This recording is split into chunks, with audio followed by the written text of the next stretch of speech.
Hi all, welcome to iPlus. ഞാൻ അക്ഷര LPUP പരീക്ഷയ്ക്ക് ഫിസിക്സിൽ നമുക്ക് താപം ഊർജ്ജം അങ്ങനെ കുറേ കൺസെപ്റ്റുകൾ പഠിക്കാനായിട്ടുണ്ട്. ഇതിൽ നിന്നൊക്കെ ചോദ്യങ്ങൾ ഇപ്പോൾ സ്റ്റേറ്റ്മെൻറ്റ് ലെവലിൽ ചോദ്യങ്ങൾ വരാറുണ്ട്. പക്ഷെ നമ്മൾ ഏറ്റവും ബേസിക് ആയിട്ട് ഓരോന്നിൻ്റെയും അർത്ഥം കറക്റ്റ് മലയാളം വാക്കുകൾ കണ്ടെത്താനായിട്ട് പലർക്കും ബുദ്ധിമുട്ടാണ്. അപ്പോൾ ഓരോന്നിനെക്കുറിച്ചും ബേസിക് ആയിട്ടുള്ള കാര്യങ്ങൾ എന്ത് ചെയ്യുക, നിങ്ങൾ കൃത്യമായിട്ട് പഠിച്ചു നോക്കി. നമുക്ക് വളരെ സിമ്പിളായിട്ട് താപ പ്രേക്ഷണം അല്ലെങ്കിൽ താപപ്രസരണം എന്താണെന്ന് നോക്കാം. ഒന്നുമില്ല, സിമ്പിളായിട്ട് ഇത്രയേ ഉള്ളൂ. Heat transfer. എങ്ങനെയാണ് ഹീറ്റ് ട്രാൻസ്ഫർ ചെയ്യപ്പെടുന്നത്? അപ്പോൾ രണ്ട് പദങ്ങൾ പ്രത്യക്ഷപ്പെട്ടേക്കാം. താപപ്രേക്ഷണം അഥവാ താപപ്രസരണം. താപപ്രേക്ഷണം അഥവാ താപപ്രസരണം അതായത് ഹീറ്റ് ട്രാൻസ്ഫർ മൂന്ന് രീതിയിലാണ് നടക്കുന്നത്. നമ്മൾ പണ്ട് മുതലേ പഠിച്ചിട്ടുണ്ട്. Conduction, convention, radiation.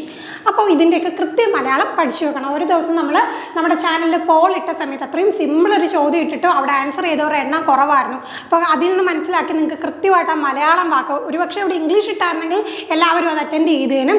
മലയാളം വാക്ക് കണ്ടപ്പോൾ ഒരുപാട് പേർക്ക് ഡൗട്ട് വന്നതാണ്. ആ പോളിൻ്റെ ആൻസർ ചെയ്തവരുടെ എണ്ണം കണ്ടപ്പോൾ മനസ്സിലായി. അപ്പോൾ ഇനി പഠിച്ചു വെക്കുക. ചാലനം. എന്താണ് ചാലനം? കണ്ടക്ഷനാണ് ചാലനം. അപ്പോൾ കണ്ടക്ഷൻ, കൺവെൻഷൻ, റേഡിയേഷൻ എന്ന് പഠിച്ചു വെച്ചവർ അപ്പോൾ കണ്ടക്ഷൻ്റെ കൂടെ എന്തുകൂടെ നിങ്ങളുടെ സ്കീമയിലേക്ക് ആഡ് ചെയ്യുക? ചാലനം. എന്താണ്? ഖരപദാർത്ഥങ്ങളിൽ സോളിഡ് ആയിട്ടുള്ള വസ്തുക്കളിൽ നടക്കുന്ന ഹീറ്റ് ട്രാൻസ്ഫറിനെയാണ് നമ്മൾ എന്ത് പറയുക? ചാലനം എന്ന് പറയുക. തന്മാത്രകളുടെ യഥാർത്ഥമായ സ്ഥാനം മാറില്ല. ഖരപദാർത്ഥം എന്ന് പറയുമ്പോൾ നമുക്കറിയാം അത് ക്ലോസ്ലി പാക്ഡ് ആണ്. അവിടെ തന്മാത്രകളുടെ യഥാർത്ഥമായ സ്ഥാനമാറ്റം നടക്കുന്നില്ല. ഇനി അതുമായിട്ട് ബന്ധപ്പെട്ട് ചോദിക്കാൻ സാധ്യതയുള്ള രണ്ട് ടേംസ് ആണ് സുജാലകങ്ങളും കുജാലകങ്ങളും. കേൾക്കുമ്പോൾ വലിയ സംഭവമായിട്ടൊന്നും ഒന്നുമില്ല. കണ്ടക്ടേഴ്സും ഇൻസുലേറ്ററും. ഹീറ്റിനെ കടത്തിവിടുന്ന കണ്ടക്ടർ ആണെങ്കിൽ അതിനെ നമ്മൾ എന്ത് പറയും? സുചാലകം എന്ന് പറയും.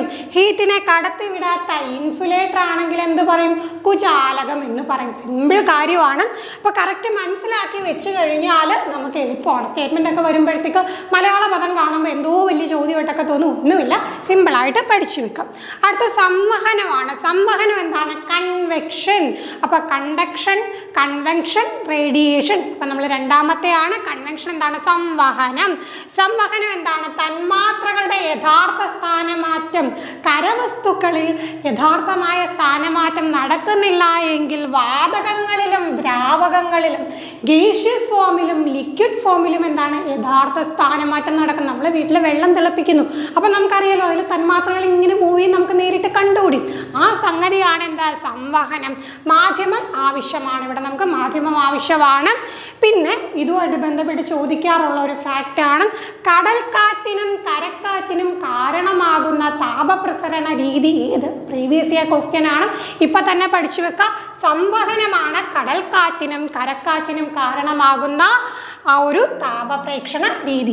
ആൻഡ് ഫൈനലി നമുക്ക് എന്താണ്? റേഡിയേഷൻ, വികിരണം. ഇത് നമ്മൾ മിക്കവാറും കേൾക്കാറുണ്ടല്ലേ. മൊബൈൽ ഫോണിൽ നിന്ന് വികിരണം അടിക്കുന്നു, മൊബൈൽ ടവറിൽ നിന്ന് വികിരണം അടിക്കുന്നു എന്നൊക്കെ എപ്പോഴും പറയുന്നുണ്ട്. ഈ പദം നിങ്ങൾക്കറിയാം, റേഡിയേഷനാണ്. മാധ്യമങ്ങളുടെ സഹായം ആവശ്യമില്ല. ഏറ്റവും ബെസ്റ്റ് എക്സാമ്പിൾ എന്താണ്? സൂര്യനിൽ നിന്ന് ഭൂമിയിലേക്ക് താപം എത്തുന്നത് ഏത് തരം താപപ്രേക്ഷണ രീതിയിലൂടെയാണെന്ന് പ്രീവിയസ് ഇയർ ചോദ്യമാണ്. എന്താണ് ഉത്തരം? വികിരണമാണ്. അപ്പോൾ നമ്മൾ ഇന്ന് എന്തൊക്കെ പഠിച്ചു? ചാലനം, സംവഹനം, വികിരണം. കണ്ടക്ഷൻ, കൺവെൻഷൻ, റേഡിയേഷൻ എന്ന് പറയുന്ന പോലെ തന്നെ ഈ മൂന്ന് ടേമും ഇതേ ഓർഡറിൽ നിങ്ങൾ പറഞ്ഞു പഠിക്കാം. മറ്റൊരു ക്ലാസ്സുമായി നമുക്ക് വീണ്ടും കാണാം. Thank you.